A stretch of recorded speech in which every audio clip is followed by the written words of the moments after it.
شیخ الاسلام مفتی محمد تقی عثمانی صاحب نے فتویٰ دیا ہے کہ کراچی میں خواتین کے دودھ کا بینک نہیں کھلنا چاہیے، یہ حرام ہے، جائز نہیں ہے۔ اس کے بعد شیخ الاسلام مفتی محمد تقی عثمانی صاحب کی کردار کشی شروع ہو گئی ہے۔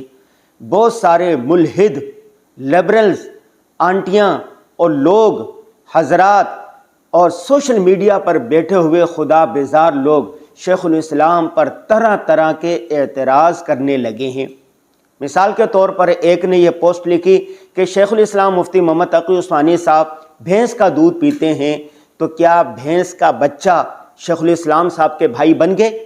دوسرے نے لکھا کہ جب آدمی آپریشن ہو رہا ہوتا ہے یا بیمار ہوتا ہے اس کو دوسرے لوگوں کا خون لگایا جاتا ہے، جب خون لگایا جاتا ہے تو اس سے فرق نہیں پڑتا، تو دودھ پینے سے فرق کیوں پڑتا ہے؟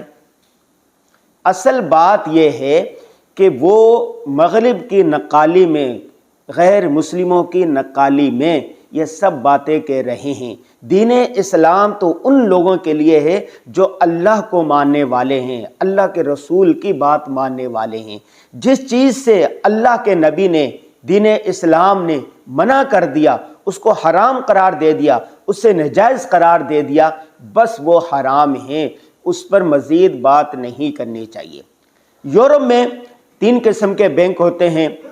پیسوں کا بینک ہوتا ہے، سودی نظام وہاں پر چل رہا ہے، ان کے ہاں سود جائز ہے، کوئی منع نہیں کرتے، لیکن مسلمانوں کے ہاں سود حرام ہے۔ احل اللہ البیع وحرم الربا، جو سود کا کاروبار کرنے والے ہیں اللہ رسول کی ان سے جنگ ہے، اعلان جنگ ہے ان کے ساتھ۔ مسلمانوں کے لیے سود کھانا حرام ہے، سود کی گنجائش نہیں۔ اسی طرح یورپ کے اندر دوسرے بینک ہوتے ہیں، خواتین کے دودھ کے بینک۔ جگہ جگہ بینک بنے ہوئے، خواتین آتی ہیں، اپنے مشینوں کے ذریعے سے دودھ نکلواتی ہیں اور اس کے بعد دودھ بینک میں رکھوا دیا جاتا ہے۔ بچوں کے استعمال کے لیے بہت سارے چھوٹے بچے ہوتے ہیں، ان کو دودھ کی ضرورت ہوتی ہے، وہاں سے وہ دودھ لیتے ہیں اور استعمال کرتے ہیں، اور بھی مختلف چیزوں میں وہ دودھ استعمال ہوتا ہے، خواتین کو اس سے پیسے مل جاتا ہے۔ تیسرے قسم کا وہاں بینک ہوتا ہے مردوں کی منی کا بینک۔ بہت سارے مشہور لوگ اپنی منی بینکوں میں جمع کروا دیتے ہیں اور بہت ساری خواتین اس کا جو اسپرم ہوتا ہے وہ لے کر مصنوعی طریقے سے حمل ٹھہروا لیتی ہیں۔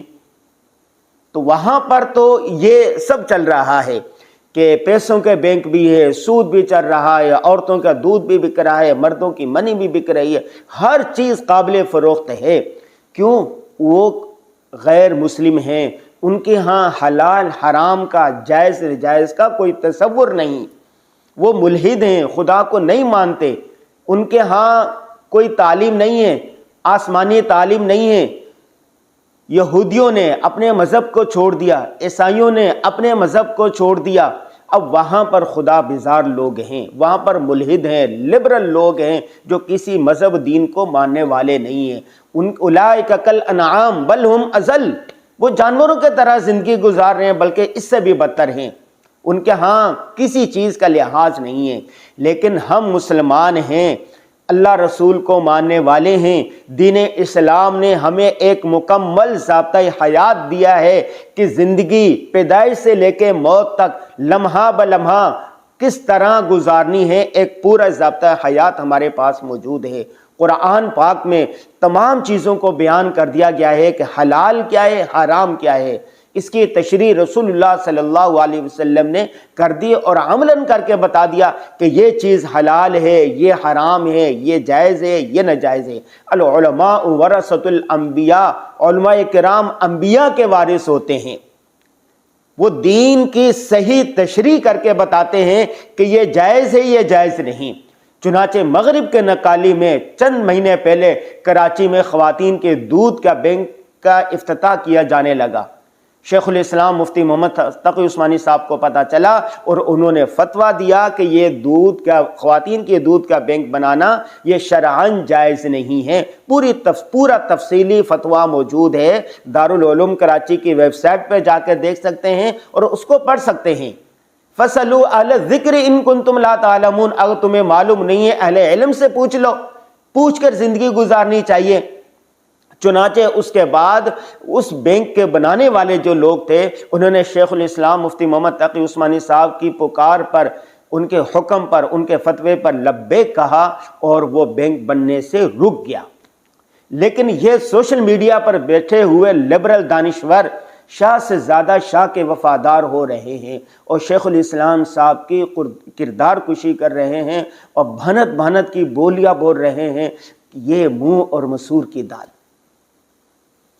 یہ انہیں زیب نہیں دیتا۔ سوشل میڈیا پر گزشتہ ایک ہفتے سے ایک طوفان بدتمیزی ہے اور کس طرح کے اعتراض کیے جا رہے ہیں۔ مسلمانوں کو اس طرح کے اعتراض کرنا زیب نہیں دیتا۔ جس چیز کو اللہ نے حرام قرار دیا وہ حرام، جس کو ناجائز قرار دیا وہ ناجائز۔ دین اسلام تو ماننے کا نام ہے۔ اللہ تبارک و تعالی ہم سب کو اسلام کی دین کی صحیح تعلیمات پر عمل کرنے کی توفیق عطا فرمائے، صحیح فہم عطا فرمائے۔ جو لوگ اس طرح کی باتیں کر رہے ہیں انہیں خدا رسول سے ڈر